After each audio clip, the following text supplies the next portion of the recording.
Merci de votre constante fidélité. À Bamako, il est 9 heures.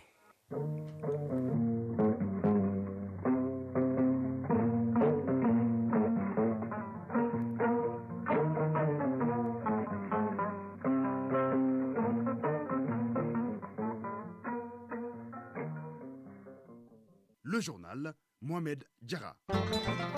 Mesdames, Messieurs, bonjour et bienvenue. Les titres. Le Premier ministre par intérim, le colonel Abla Maïga, est arrivé tout à l'heure à Caille, en compagnie de ses homologues du Sénégal, de la Mauritanie et de la Guinée. Ensemble, ils procéderont à la mise en service du barrage hydroélectrique de Gouina, coût de réalisation 201 milliards de francs CFA. Le rapport 2021 sur l'état de la concurrence à la loupe pour validation. Ce rapport traite notamment des questions relatives à la réforme en matière de concurrence, nous dira Noum Sissoko dans ce journal. À suivre la page des sports avec le 8e de finale de la Coupe du Monde Qatar 2022 qui démarre aujourd'hui sur les affiches Pays-Bas, États-Unis à 15h, Argentine, Australie à 19h. Mais déjà, le Cameroun, malgré son élimination, a défait le Brésil 1-0. Voilà pour le sommaire, tout de suite, c'est les détails. Mesdames, Messieurs, bienvenue. Le Premier ministre par intérim, le colonel Abla Maïga, vient d'arriver à Caille. Le chef du gouvernement par intérim et 3 de ses homologues du Sénégal, de la Mauritanie et de la Guinée procéderont à la mise en service du barrage hydroélectrique de Gouina. L'ouvrage réalisé dans le cadre du programme d'infrastructure régionale de l'OMVS a coûté 201 milliards de francs CFA. Avec ses 140 MW, il doit permettre de combler davantage le déficit énergétique des pays membres de l'organisation, notamment le Mali, la Mauritanie et le Sénégal. Je vous invite à découvrir cet ouvrage gigantesque avec notre envoyé spécial, Bourama Traoré. Dans la commune de Djamou, région de Kaya, un nouveau soleil s'élève ce 3 décembre 2022 pour le Mali, le Sénégal et la Mauritanie. Date retenue pour l'inauguration du nouveau barrage de Gouina. De par sa grandeur et sa puissance, l'ouvrage consolide le cordon ombilical qui lie les 3 pays désormais au destin énergétique commun. Le complexe hydroélectrique de Gouina a une capacité de 140 MW pour un investissement de plus de 200 milliards de francs CFA. Le projet est devenu concret grâce à un prêt contracté solidairement par les pays bénéficiaires auprès de la Banque chinoise de promotion des exportations Exim Bank. La production de Gouina va sensiblement contribuer à améliorer l'approvisionnement en énergie des pays membres de l'OMVS, notamment le Mali, la Mauritanie et le Sénégal. En d'autres termes, l'important ouvrage permettra d'assurer une disponibilité permanente de l'eau pour satisfaire différents besoins dont la production d'énergie, la fourniture d'eau potable, l'irrigation et le transport entre autres. Le barrage de Gouina rallonge la liste des ouvrages majeurs réalisés par l'OMVS pour apporter une réponse concrète au déficit énergétique dans ces pays membres. On note volontiers le barrage hydroélectrique de Manantali, la centrale hydroélectrique de Felou et le barrage anti-sel de Djama au Sénégal. Les 3 infrastructures assurent le stockage de 11 milliards de mètres cubes d'eau et la production de 800 MWh par an. Gouina vient ainsi renforcer cette production déjà importante. Ce 4e barrage à l'actif de l'OMVS sera officiellement mis en service ce samedi par le Premier ministre par intérim, le colonel Abdoulaye Maïga et ses homologues de la Mauritanie, de la Guinée et du Sénégal.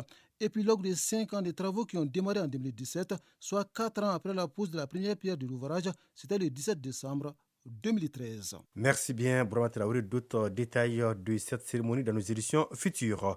Fin vendredi de l'atelier d'évaluation et d'actualisation du programme d'action gouvernementale PAG. Durant 5 jours, les différents ministères sont passés tour à tour pour présenter les différentes réalisations dans le cadre des actions inscrites par le programme d'action du gouvernement de transition. Le point avec Mamadou Fane. 5 jours d'échanges et de présentations ont permis au gouvernement de faire une évaluation et une actualisation des 4 axes du programme d'action gouvernementale. Le plan d'action gouvernemental est une synthèse des contributions des différents départements ministériels recentrés sur la période de la transition. Hamadou Touré, directeur de cabinet adjoint du Premier ministre. Il s'est agi de façon générale de mesurer le chemin parcouru pour permettre au gouvernement d'ajuster son action et au Premier ministre, qui est le coordinateur de l'action gouvernementale, de donner les orientations et l'impulsion nécessaires sous la haute autorité du président de la transition, chef de l'État. Cet exercice a permis également de recentrer certaines actions prévues dans le programme d'action gouvernementale conformément à la nouvelle période de la transition. Hamadou Touré, directeur de cabinet adjoint du Premier ministre. La rareté des ressources qui en découlent ont malheureusement eu un impact sur le cours normal d'exécution des programmes sectoriels. Mais malgré cette situation, les départements ministériels n'ont pas baissé les bras. Des actions importantes ont été réalisées avec le peu de ressources à leur disposition. Notre partenaire qui nous a toujours accompagnés, le Programme des Nations Unies pour le développement. Je les remercie au nom du Premier ministre. Les 4 axes du programme d'action gouvernementale sont déclinés en 9 objectifs, 64 actions et 108 indicateurs. À l'issue de cette évaluation, un rapport sera soumis au Premier ministre avant son examen par le gouvernement. Oui, d'ici là, sur tout rapport 2021 sur l'état de la concurrence au Mali, c'était donc ce jeudi au centre d'une rencontre pour validation. Ce rapport traite notamment des questions relatives à la réforme en matière de concurrence, aux enquêtes réalisées sur la lutte contre les pratiques anticoncurrentielles. L'atelier est organisé par le ministère de l'Industrie et du Commerce à travers la Direction générale du commerce, de la concurrence et de la consommation. Le point avec Nouhoum Sissoko. L'élaboration des rapports annuels sur l'état de la concurrence s'inscrit dans le cadre du suivi de l'application des règles de la concurrence au sein de l'espace UEMOA. Ainsi, la coopération entre la Commission de l'UEMOA et les structures nationales de concurrence fait obligation à tous les États membres de produire un rapport sur l'état de la concurrence au niveau national. Ce rapport 2021 du Mali soumis pour validation est consacré à la réforme en matière de concurrence, aux résultats des enquêtes réalisées dans la lutte contre les pratiques anticoncurrentielles et à la coopération entre la structure nationale de concurrence et les autres institutions au niveau national, sous-régional et multilatéral. Boukadari Doumbia, directeur général du commerce, de la concurrence et de la consommation. Les pratiques anticoncurrentielles sont constatées par saisine directe de la commission de l'UEMOA ou de la CEDEAO ou à travers des plaintes déposées au niveau de la Direction générale du commerce et de la concurrence. Donc l'objectif de cette lutte, c'est pour assainir le marché.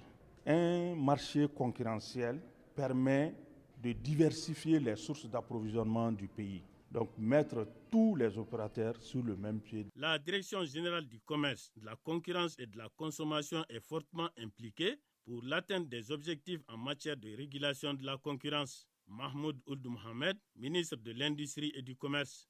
Ces efforts se traduisent par la coopération avec la Commission, la CEDEAO et de l'UEMOA qui gardent l'exclusivité en matière de constatation des infractions et de répression des pratiques de concurrence. La structure nationale de concurrence a participé aux côtés de l'UEMOA à plusieurs enquêtes en matière de lutte contre les pratiques anticoncurrentielles et prend part aux réunions des différents comités consultatif communautaire de la concurrence. Cet atelier doit permettre aux acteurs de la structure nationale de la concurrence d'émettre des observations sur le document en vue de son amélioration. Le groupe scolaire de Nafadji, en commune 1 du district de Bamako, a désormais sa cantine scolaire. L'infrastructure est offerte par l'ambassade de la République de Chine au Mali. Elle va faciliter la restauration des élèves de cet établissement qui étaient obligés de parcourir de longues distances pour les repas de midi. Le point avec Batraouri. 5 véhicules Toyota Hilux blanche, double cabine, flambant neuf. Ce dont vient d'être remis à la Cour constitutionnelle par le programme. Au groupe scolaire de Nafadji en commune 1 du district de Bamako, de sérieux problèmes de distance jouaient sur la performance des élèves au dire du représentant du comité de gestion scolaire Amadou Touré. Avec un effectif total d'environ 1800 élèves, dont 1160 au premier cycle. Tous ces élèves viennent non seulement de Nafadji, mais aussi des quartiers très éloignés. Il est courant de constater que des élèves ne reviennent pas les après-midi de cours après ceux du matin. Cette pratique appartient désormais au passé car l'école vient d'être dotée d'une cantine.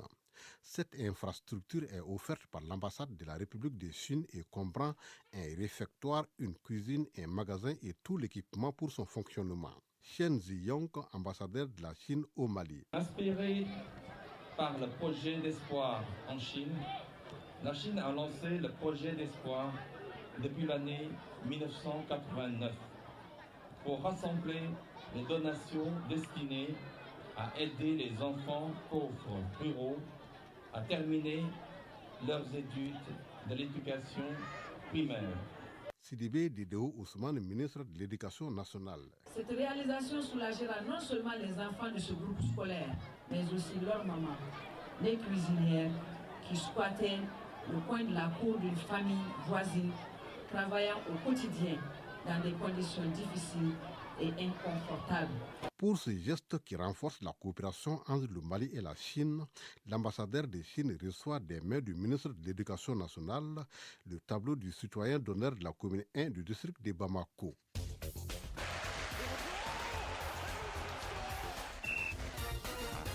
Oui, l'actualité du sport, comme vous le savez, c'est à la mode Coupe du Monde Qatar 2022. La troisième journée du premier tour s'est achevée hier avec quelques résultats spectaculaires, notamment le Cameroun malgré sa défaite donc face au Brésil 1-0. La Suisse qui s'est imposée 3-2 face à la Serbie. Je vous ai donc droit tout à l'heure au journal de la Coupe du Monde. Juste après cette édition, ce sera avec Idrissa Kamara. Cela dit, le sport au plan national, c'est le démarrage jeudi de la 5e journée du championnat national de Ligue 1. L'Afrique Football Elite a fait et l'AS Real de Bamako ont partagé les points un but partout. Une 5e journée qui se poursuit aujourd'hui jusqu'à lundi. À son affiche au stade Modibo Keïta, AS Black Star COB juste après. Lasco a découdra avec Binga FC. Voilà qui met fin donc à cette édition. Une édition présentée par Mohamed Diarra avec le concours de Bintou Traoré à la mise en onde. La mise en ligne est assurée par Tamsit Diabaté, coordination électorale Ousmane Dao.